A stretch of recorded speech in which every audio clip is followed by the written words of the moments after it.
Well, hello and welcome to Matters of the Heart. I'm Gabriel Gonsalves, an international coach, teacher, and trainer specialized in the field of heart intelligence. I love helping people create relationships, lifestyles, and careers that they absolutely love. And I do this by showing you how to access your inner resources of love, joy, wisdom, and power that become available to you the moment you start connecting with your emotional, intuitive, energetic, and the spiritual heart. Through individual and group coaching programs, online courses, and live seminars, I teach what I call a wholehearted or heart-centered approach to personal and spiritual development, emotional mastery, and conscious relationship building. Basically, I am here to help you give birth to the most loving, amazing, joyful, wise, and powerful version of you. You can find out more about me and the work that I've been called to do in this world by visiting my website, heartintelligencecoach.com. There, you'll be able to book a session with me and find out more about my upcoming seminars around the world. Today in Matters of the Heart, we're going to be talking about difficult conversations and how to have them. I know last week, if you listened to last week's broadcast, I promised that we were going to be speaking about conscious completion. And when I sat with it a little bit longer, I realized that we need to first build the foundation about how to show up for a conversation from a more real, truthful space before we can actually close a relationship and have that kind of conversation. So today's topic is about beginning to lay that foundation so that then next week, I'm promising you that right now, we will then go full on into the process of conscious completing a relationship through having a deep, powerful, meaningful conversation, which more than likely it's going to be uncomfortable. All right.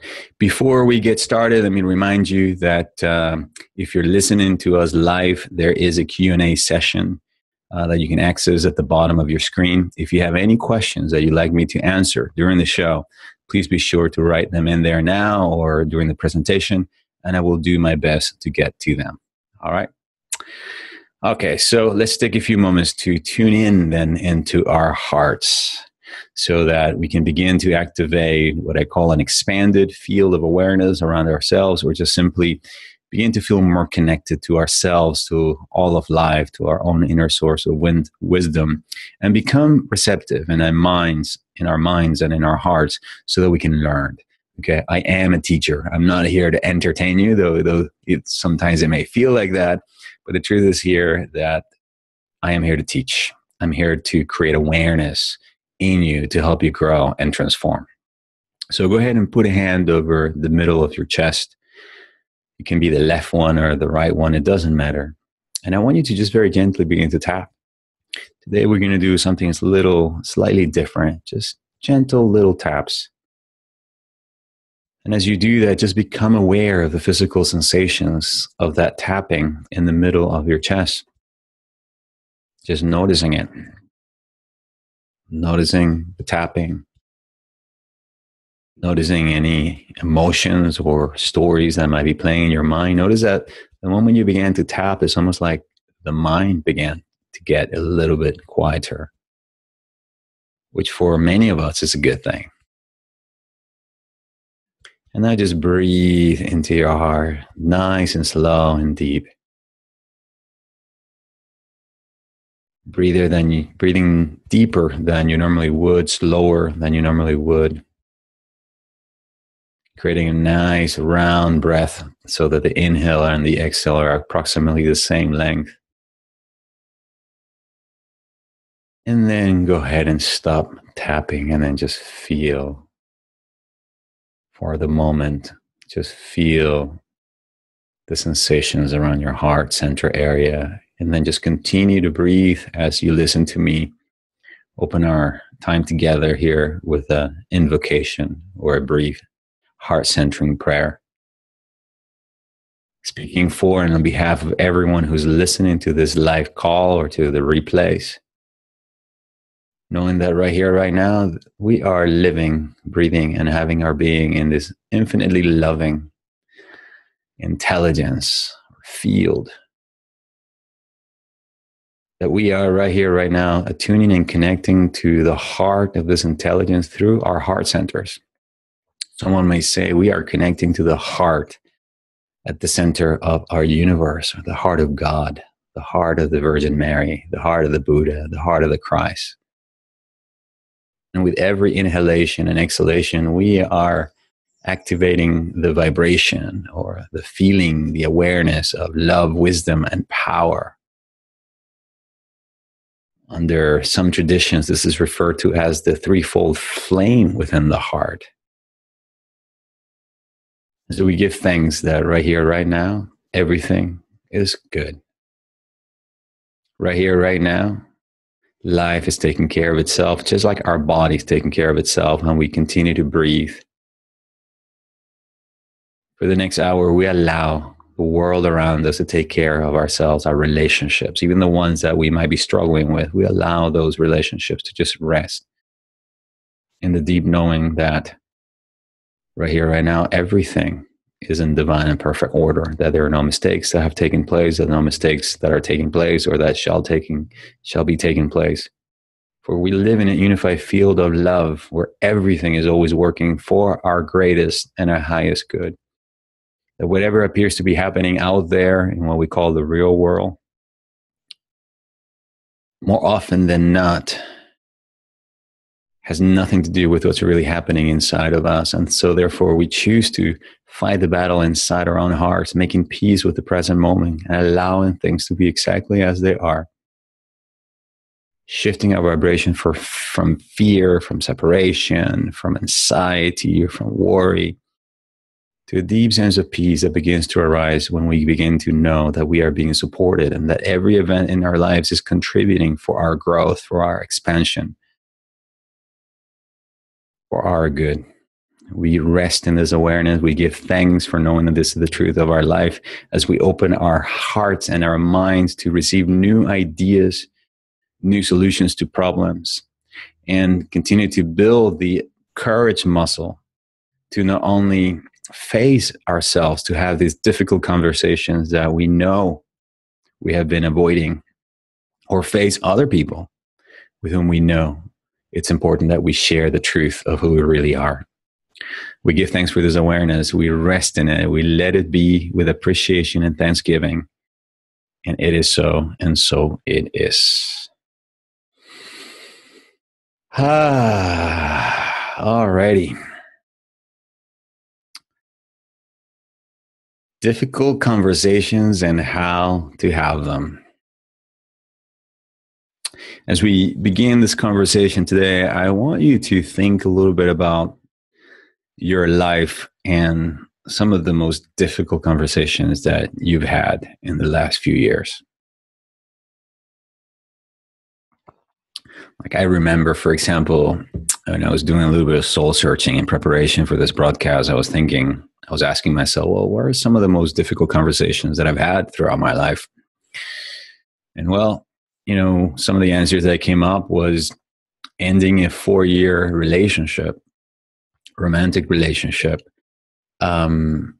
where I'd come to terms with the fact that we were not really a good fit. And so even though there was a form of an engagement and a future that we were building together and agreements that I had made, to have that conversation and end it, I remember how difficult that was for me. Another conversation that I had when I was 26 years old was coming out to my mother. I had been in a relationship primarily with women up until that time.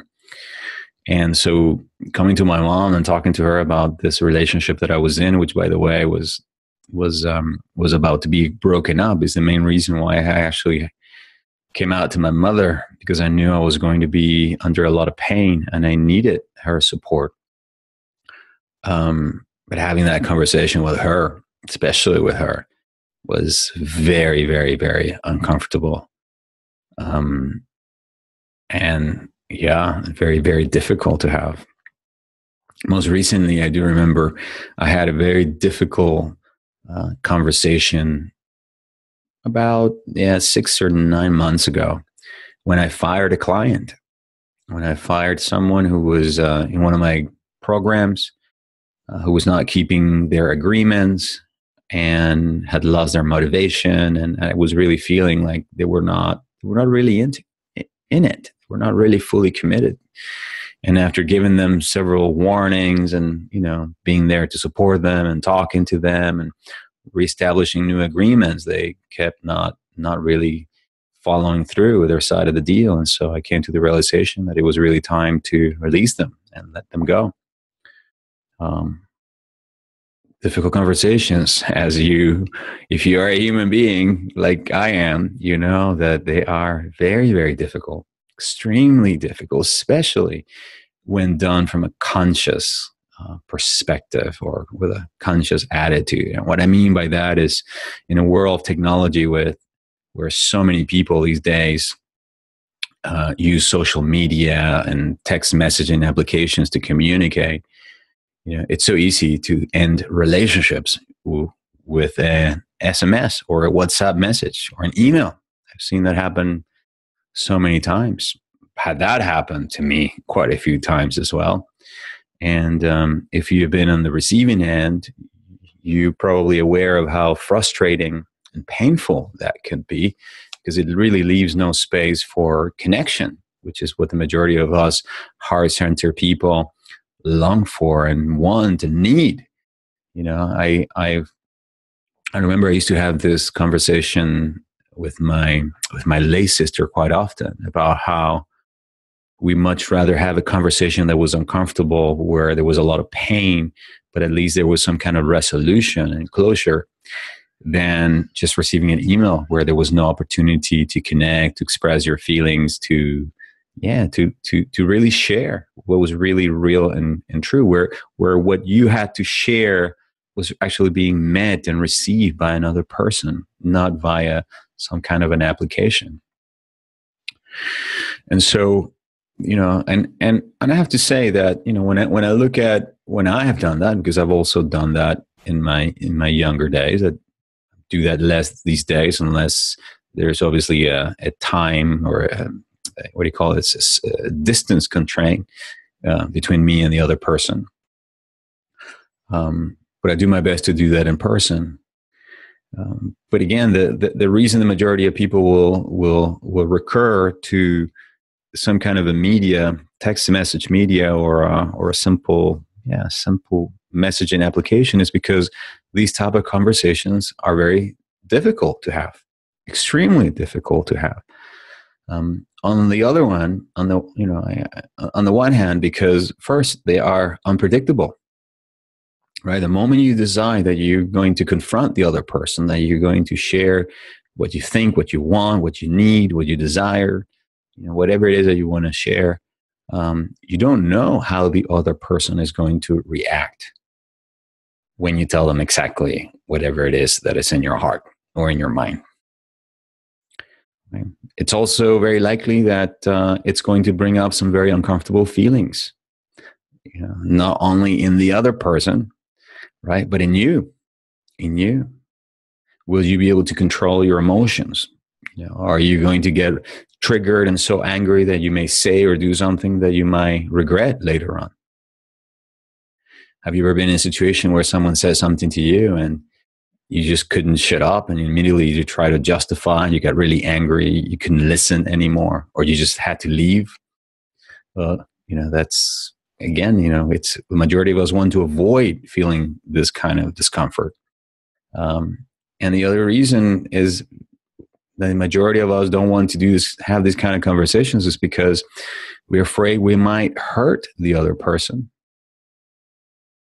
or we might hurt ourselves.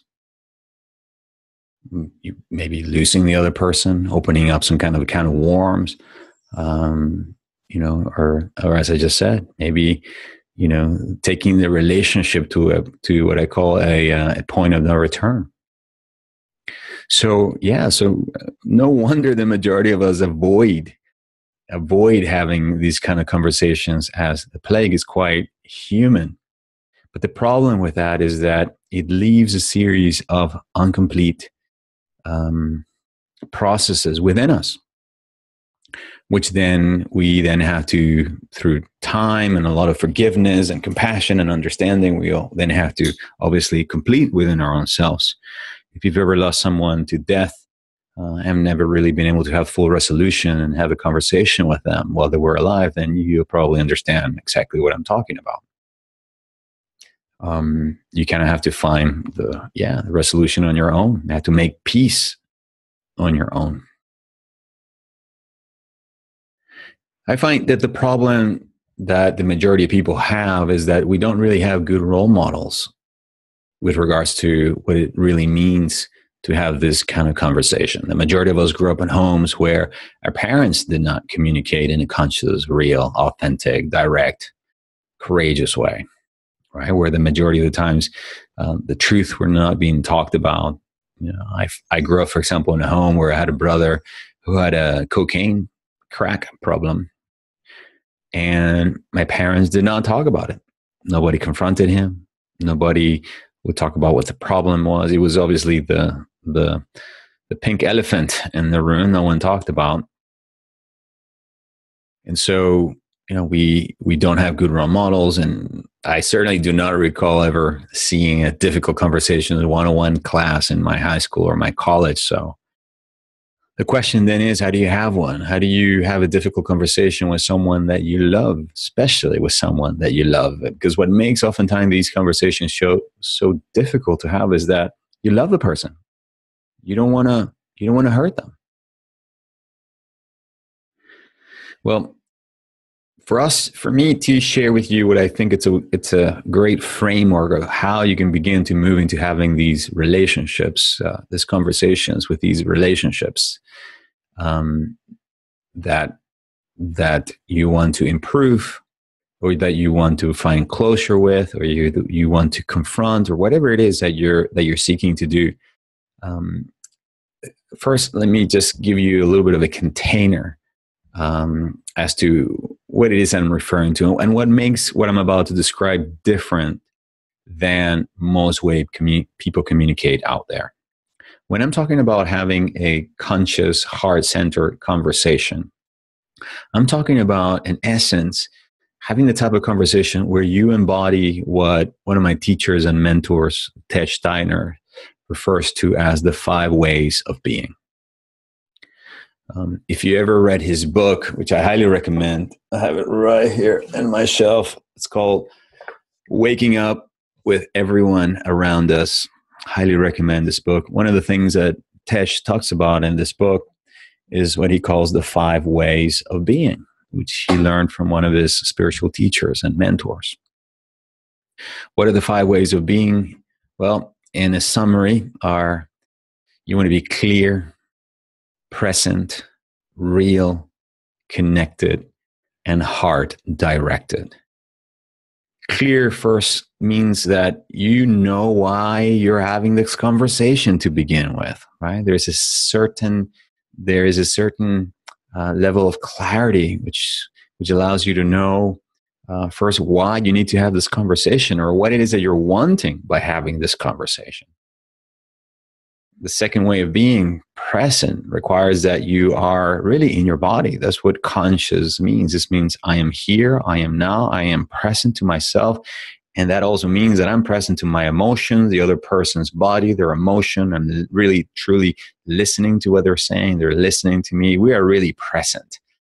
Have you ever been in the presence of someone that is not really present? You feel like they're there, but they're not there. Like they're listening, but they're not listening. Well, it's exactly what I mean. They're not present.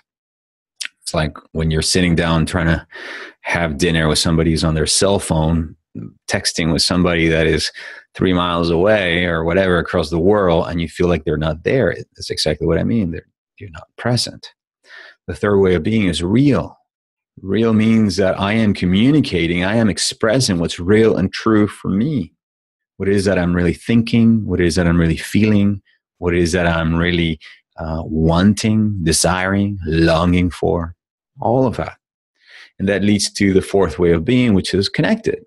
Because once there's a certain level of clarity as to why you're having this conversation, and then you get present with the other person, and you get very real At that moment, there's true intimacy, vulnerability, and therefore connection. Brené Brown likes to say that vulnerability is the mother of connection. So what allows that vulnerability to happen is when I reveal, when I open up, when I let down my guard and my shield and really begin to show you what's really happening under the hood. It creates connection. And then the fifth way of being is you become heart directed. And that probably means a lot of things for a lot of people. But for me, it means that I begin to respond instead of react from what I call the 12 virtues of the heart. I begin to respond and communicate from a place of appreciation, compassion, forgiveness, humility, understanding, valor, love, kindness, truth, freedom, harmony, and honor. All throughout last year, I recorded a series of 12 guided meditations that are meant to be listened at around the time of the full moon, which is when the Institute of Heart Math does their global coherence. What do you call it? They choose a certain time of the month for the entire community to literally meditate on their hearts to help raise the frequency not only of the community but of the entire planet. And so I recorded this series of meditations, which you can download from my website. They are available at the Academy's store at any given time. I've now packaged them. They're there. I think they're for sale and for $12 or something like that. So it's $1 each. And those are guided meditations that are actually designed to help you amplify the feeling, the vibration of each one of these 12 virtues. And obviously, during each guided meditation, I talk a little bit about what each one actually means. So it opens up a new understanding. But the idea is that when you're having these conversations, you are responding from a place of love, compassion, understanding, appreciation, rather than reacting from a place of anger, blame, fear. All right, you're showing up differently. And what that means is that now the heart begins to guide you. The heart begins to guide you, creating oftentimes the conditions where literally miracles can happen in the conversation or in the middle of the conversation that could lead to a profound healing. You know, I remember 2 or 3 times it's happened to me, because this wasn't the first time that I fired a client. But I remember 2 or 3 instances in the past where I had made a resolution that I was going to end a relationship or fire a client or a participant of a program because they were not maintaining their agreements. But the moment we began to get clear, present, real, connected, and we began to establish some kind of hard direction to the conversation, as I began to really understand and see beyond what I thought was happening and begin to feel into their pain, feel into or begin to see the world from their perspective, a sense of bigger understanding and humility began to emerge, and a sense of also of compassion, of the pain that they were in, you know, allowing me then to maybe change my mind or to compromise in some kind of a way. Have you ever have had that happen to you, where you kind of showed up for a conversation thinking, okay, I'm going to do this, and I'm going to say this, and once you're fully present with the other person, it's almost like you get disarmed. Well, this is what heart-centeredness really ultimately is about. Think of the mind as a paradigm that is based on the linearity of the future and the past, right? So I'm trying to sort out what is that I want with regards to you, so I make a decision based on what I think should happen. So I show up for the conversation with some kind of a script, right, where I'm already know what I'm going to tell you. But the heart is the difference between the heart and the mind, or the intellect in that sense, is when I show up and I show up really present. You know, like I remember quite clearly years ago when I was first starting to do this work. I remember that someone very close to me had done something that had really triggered a tremendous amount of anger in me. And I remember I was going to have a conversation to tell them how angry I was about what I thought they had done to me. And I can't even remember anymore what it was that happened, but I remember I was angry. And so I remember I showed up for the conversation, and I remember getting present with myself and realizing I'm not really angry anymore. But my mind was actually saying something like, yeah, but you should be angry because they did this and they did that, and you shouldn't let them off the hook. But I remember I was feeling into my heart, and I was thinking, yeah, but I'm not angry anymore. And there was like this conversation between my heart and my mind, and my heart obviously won, because my heart was saying, hey, but if you're not angry, if I'm not angry anymore, why should I express what I'm not feeling? you know and then obviously I got clear and I got real with the other person. I said, you know what, when this happened, I felt this, but the truth is right now I'm feeling all this love for you. I don't know what is happening. And then we just had like a really good laugh. This person apologized for whatever it was, and we just ended up having a fantastic time and having a good old laugh. Right, that's when the what you thought was going to be a difficult conversation has moved now into what I call a wholehearted or heart-centered way of being, where suddenly there's a sense of lightness right there. Have you ever had that happen to you when you were in the middle of conversation, you're trying to have your way mad, or you're trying to get your point across, or you wanted to convince the other person of doing things your way or trying to see your way, where suddenly one of the two of you did something, and then you just started laughing and laughing and laughing, and you get to the point where you're like, what were we even talking about? I don't even remember what we were talking about.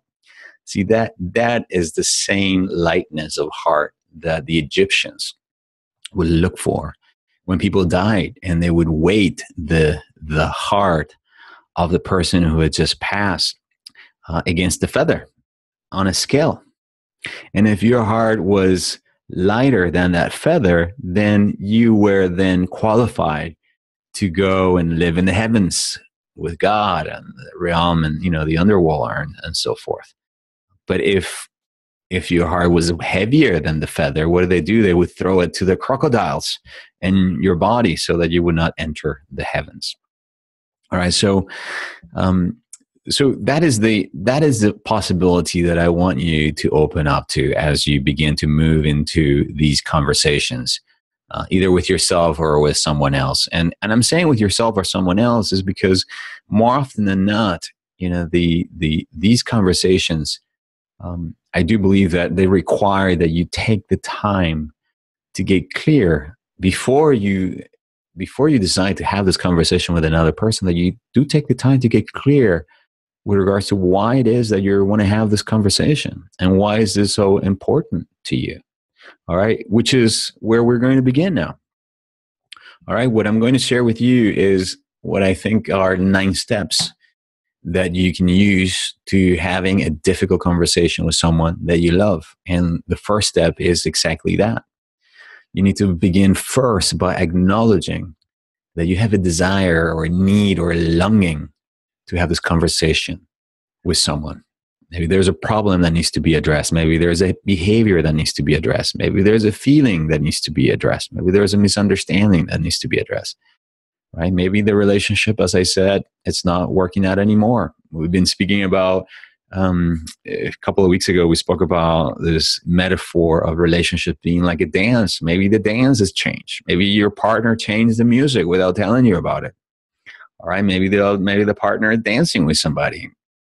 Whatever it is, it's important that you take a moment to connect with your heart, or that part of you that wants to have this conversation, and then you ask yourself, why is having this conversation with this person is so important and meaningful to me? I remember that oftentimes when I've asked myself this question, was always come up for me is that I'm having this conversation primarily for my sake, not for the other person, because I want to have peace of mind. For me, it's important to let the other person know how I'm feeling, for me to be able to feel more connected to them.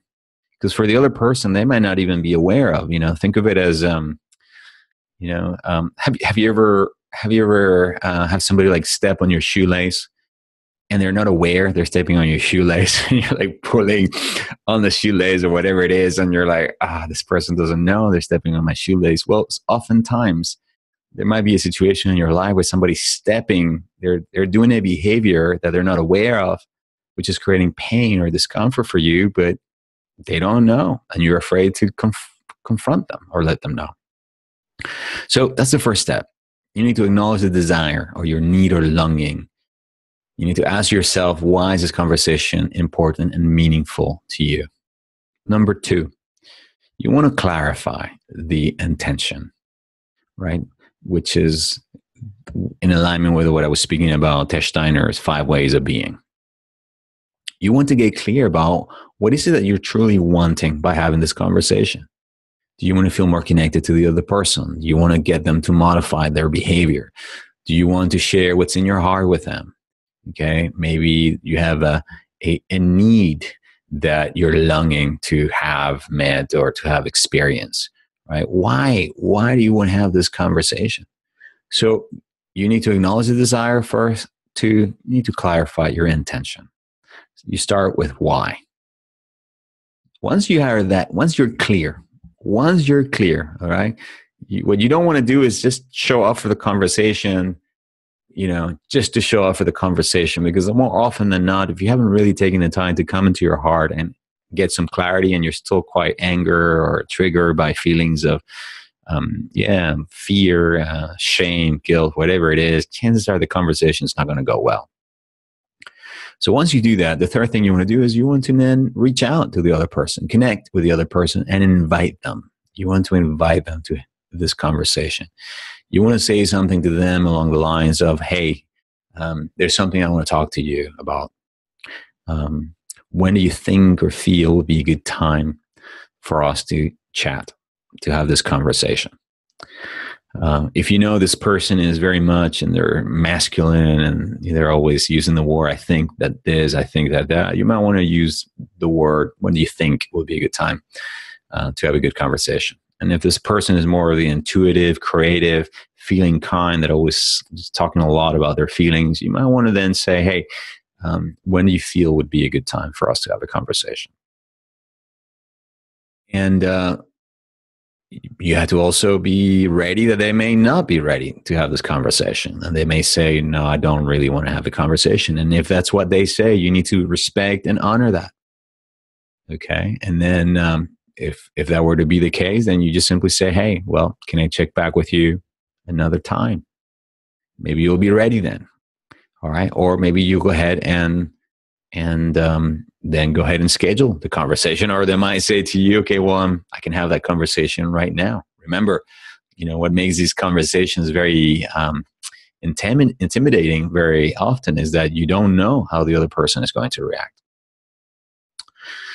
So now they showed up for the conversation, whether if it's happening right there and then, and what do you do next? Well, the fourth thing that you want to do is you want to create a container, some kind of a container. When we pray together at the beginning of these conversations, what I do is I create a container.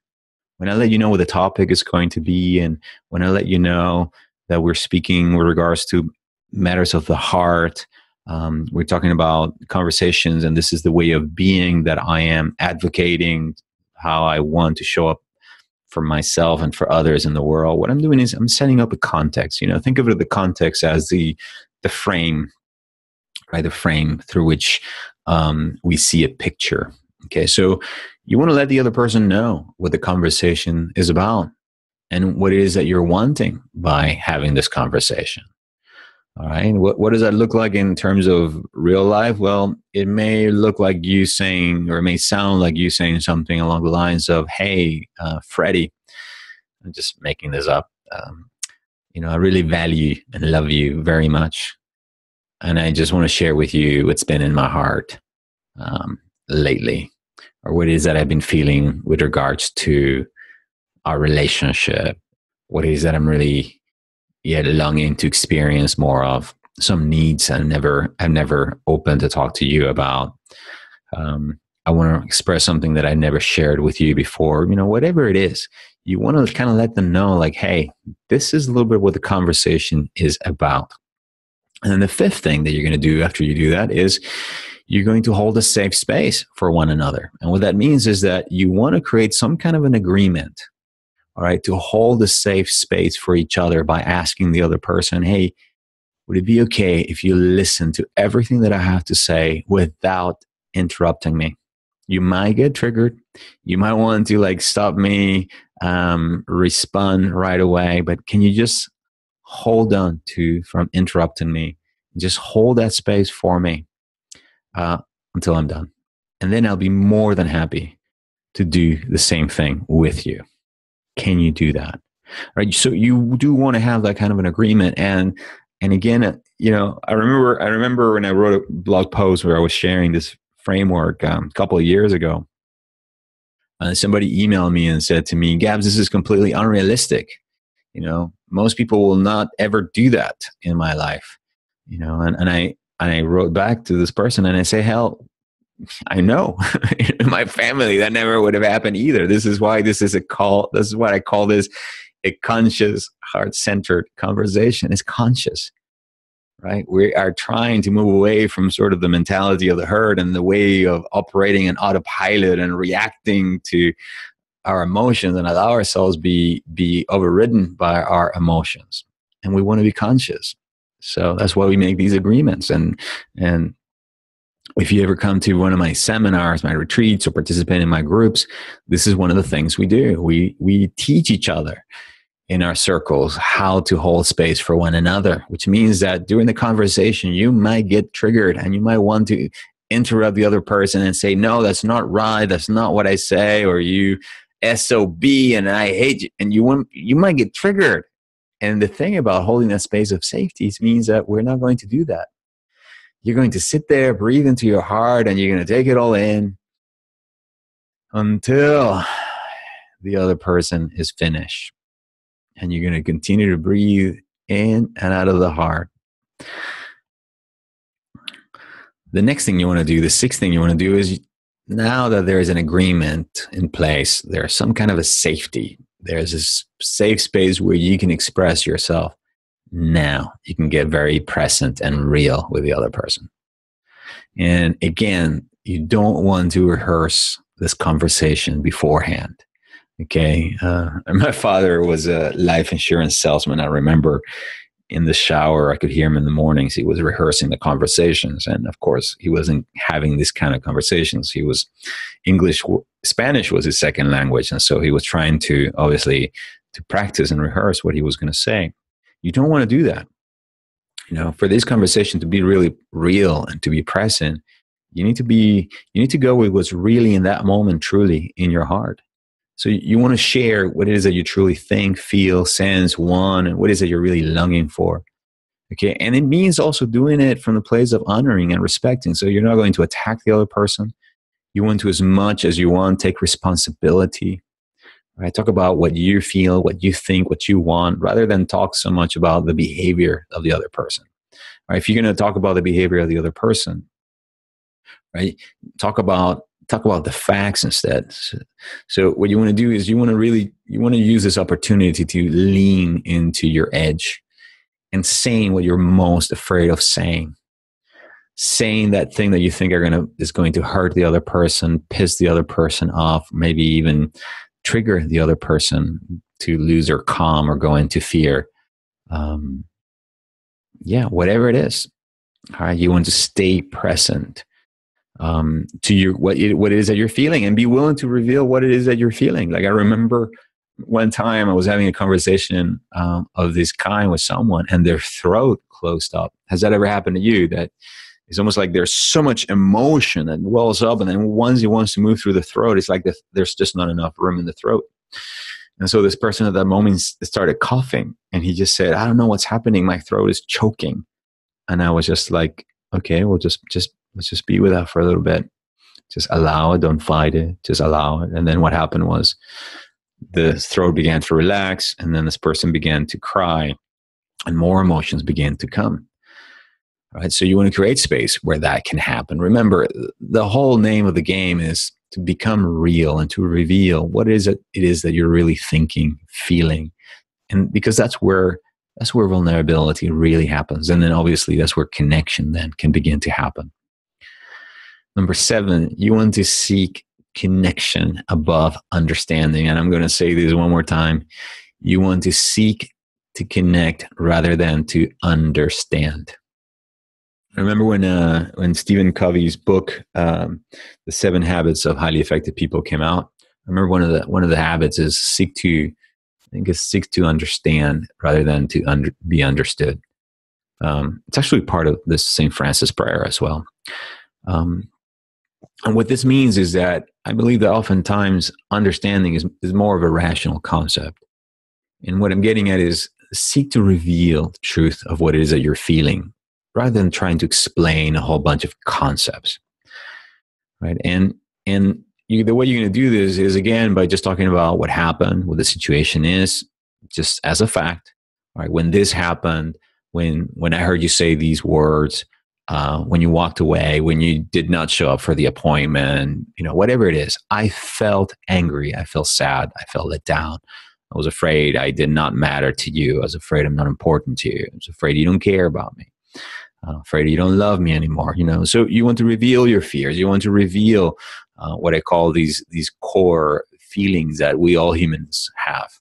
Taking responsibility for whatever is yours, and be willing to also admit on your own faults and wrongdoings, because the truth is that, like the old saying goes, it takes two to tango. Right? We are showing up as two imperfect human beings trying to be in a relationship.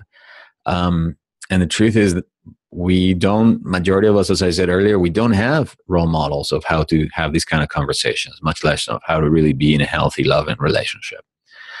But you want to just stick to, as much as you can, just the facts, not your interpretation of the facts, and then talk about your feelings. And then if you are holding the space for the other person, listen. Just listen, but really listen, not with your head, not with your ear. Listen with your heart. In my coach training program, the Heart Leader program, one of the things I teach and I train my coaches in is to listen with their hearts. And literally, when we go through this exercise, I teach them to bring the awareness to the heart center and breathe in and out of the heart, and imagine that they have an ear in the middle of their chest as they're listening to the other person. So they are receiving the fullness of whatever the other person is sharing with them right into their hearts. It's something you might want to start experimenting with. And what you'll notice is that when you're really listening from this aspect of yourself, you're really listening with your whole being. So it's like the words are coming in through the ears. They're being processed by your brain and your conscious mind, but you're also picking up on a lot of the emotions that are not being shared at that moment. You could also begin to see that they may be saying one thing with their words, but emotionally, they might be expressing something else. Like, and to give an example, what I mean is that recently I had a conversation like this with someone who was expressing their anger. And as I was really listening with the whole being, even though my mind would say, well, they're clearly angry because their tonality and their tone of voice and the cadence which they speak. But the truth is that what I'm really picking up is how hurt this person is. In fact, when you're really truly listening with your body and you're an empath, as a majority of us heart-centered people are, one of the things that will happen is you will entrain with the other person, and you will start literally feeling their emotion in your body, in your heart. You will start feeling their pain in their heart, in your own heart. And that's what allows you to know that they are in pain.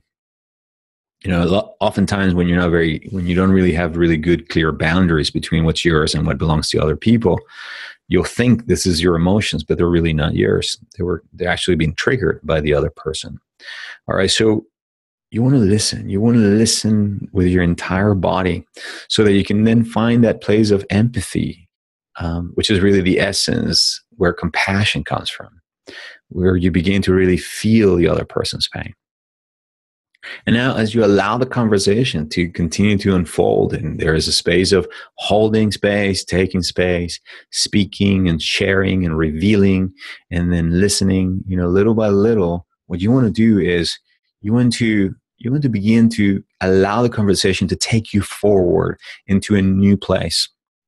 Number 8, where you can begin to see the commonalities about what you both want, and where you can then begin to make some kind of an agreement on the way forward.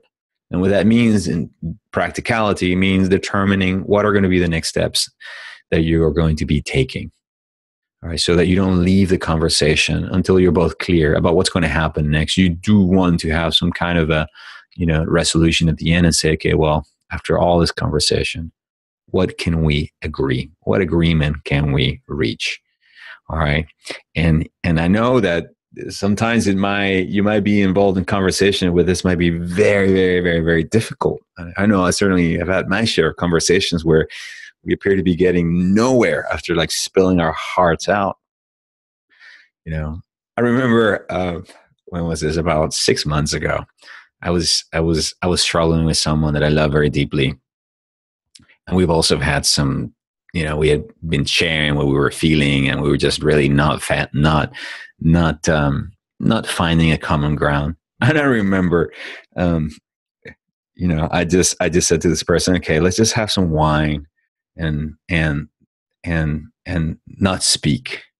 Let's just have some wine and work in the garden and cook or whatever, and let's just not speak. And so we didn't. We just went about just cooking and without speaking. And then I remember at one moment I just started feeling all this love in my heart for this person. And I looked at him and I said, can you and I at least agree that we love each other very much? That we have no idea how we're going to move forward, but that we want to somehow. And this person looked at me and said, yes, we can agree to that. I remember there was like a big smile and a big wink, and there was a deep sense of connection at that moment. It's like, okay, we're agreeing to disagree, but we're agreeing that there is a deep connection between us. Right? That for me, that is a power of love to create miracles in any relationship. Okay, when that certain lightness begins to flow. And then number 9 of this framework is you want to then, as you begin to reach some kind of an agreement, some kind of an understanding. The word in Spanish, agreement, is acuerdo. In French is accord. I don't speak French, so probably the pronunciation is pretty bad. But what you might not know is that the word acuerdo, accord, comes from the Italian, the French word cœur, which means heart. So literally, to be in agreement means to share one heart. Be in agreement means to share one heart, which means deep down, we both want the same. Sometimes what we both want is to end the relationship. What we both want is to have our freedom. What we want maybe is to have no expectations. The truth is that I'm giving you some guidelines that hopefully will apply. You will take them and apply them into your specific situation. But what you do want is to have some kind of a way then where you're not only agreeing or reaching some kind of an agreement, but you want to now, number 9, you want to end with love and appreciation. I mean, it's almost like you've reached the end of this journey. You've done what was really difficult to do, which was get clarity about what you wanted, invite the other person, be real with them, right? You've gone through this, what oftentimes feels like an emotional roller coaster. And now that you've sort of coming back into the same heart of the moment, you want to end with love and appreciation. This is what allows this to be a heart-centered conversation. And so you want to begin to consciously complete the conversation. It's to bring to an end by appreciating the other person, the qualities that you admire in them, the lessons that you're learning by being in a relationship with them. Thank them for their time. Thank them for their willingness to listen, to share their heart with you, to be courageous, to tell you the truth. I remember at one time somebody told me in a conversation that they did not love me. And I remember as hurt and sad as I felt, I remember at the end of the conversation saying to them something along the lines of, wow, I just want to honor how courageous you were to tell me the truth, that you don't love me, that you don't see yourself going in the same direction that I'm going. Even though I was sad, I was quite devastated actually. But even though I was sad, there's a part of me that saw them, as very courageous. Right? It's that kind of thing that the moment they were so courageous with me, it also gave me permission to be more courageous in my conversations as well. Um, yeah. And then remind them at the end how much you love them, how much they mean to you, how much the relationship means to you. You know, so that by the time you end the relationship, you end literally with love, which is ultimately brings the entire process full circle, because what inspired you to have the conversation in the first place was the deep desire to feel love and to feel connected to them, right? You wanted, ultimately, you had this conversation out of love for yourself, out of love for the other person. It was difficult. You got through it, or maybe you did not get through it. I mean, I've had conversations where I had set agreements, and and then the person walked out, walked out, locked themselves in a room, and I couldn't have the conversation. And obviously, that brought up a tremendous amount of feelings of frustration. But that's the framework. So, to take you through the steps one more time. Number one, you want to acknowledge your desire, your need, or your longing to have this conversation. Two, you want to clarify your intention. Why do I want to have this conversation? Right? What is it that I want to communicate? What is it that I want it to happen? Whatever it is for you, get clarity. Three, connect with the other person and invite them. Ask them, when do you think or feel would be a good time for us to chat? Four, set the context. Let them know what the conversation is going to be about. Right? Give them an idea of what it is that you're summoning them for. Okay. Number five, agree to hold a space for one another. Make an agreement as to what that means and how are you going to exactly do that.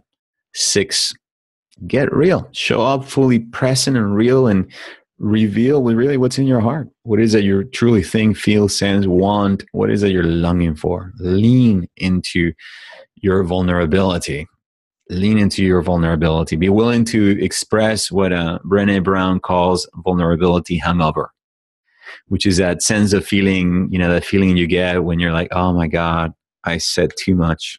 We have these like too much information, Gabriel, when it talks about your feelings. Well, when it comes to vulnerability, the truth is that there's no such thing as too much information. In fact, the more you reveal, the more guilty you feel about, oh my God, I think I said too much with regards to your own feelings, the more vulnerable, the more you're expanding in your ability to be vulnerable and real. Okay. So oftentimes that sense of guilt and shame is actually an indication that you're really opening up.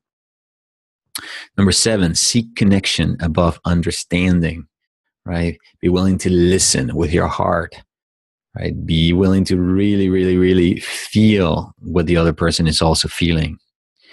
Number eight, agree on a way forward. Find the common heart, the agreement. What is it you're both wanting? Even if it's just simply, as basic as, well, can we at least agree that we came for a greater purpose? We don't know what that purpose is, but we both believe that we did. Yes, I can agree with.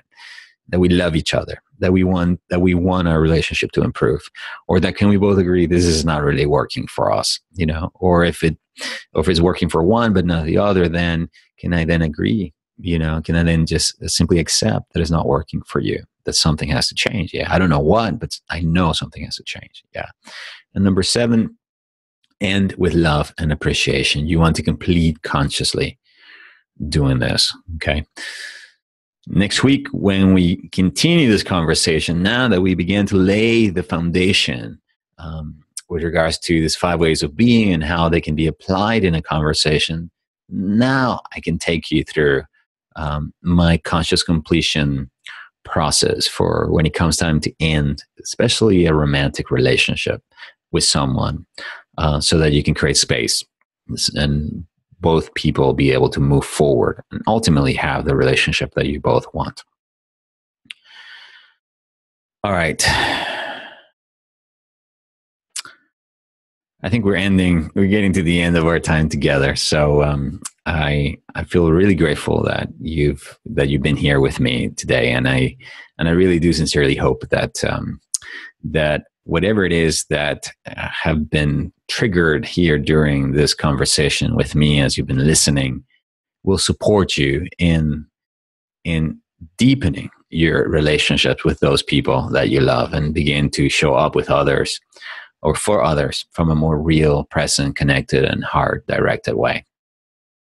If you've enjoyed today's topic and you want to learn more about what coaching can do for you, I want you to consider booking a session with me, or signing up for one of my online courses, or enrolling in my upcoming Heart Intelligence Coach training program.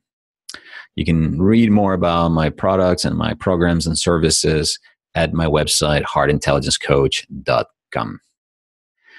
All right. We've come to the end of our show, and so I hope that you remembered that when it comes to matters of the heart, there's no such thing as mind over matters of the heart. The heart is the organ of connection. It is not really the organ of thinking and processing. And when you allow yourself to feel that level of connection with yourself and with another person, the process will literally open up new pathways and new possibilities in your life. So let us close with a prayer, reminding ourselves and each other that we live in an infinitely loving universe. That right here and right now, we are walking away with new insights into what it means to have conversations with others and with ourselves from a more real, present, connected, and loving space.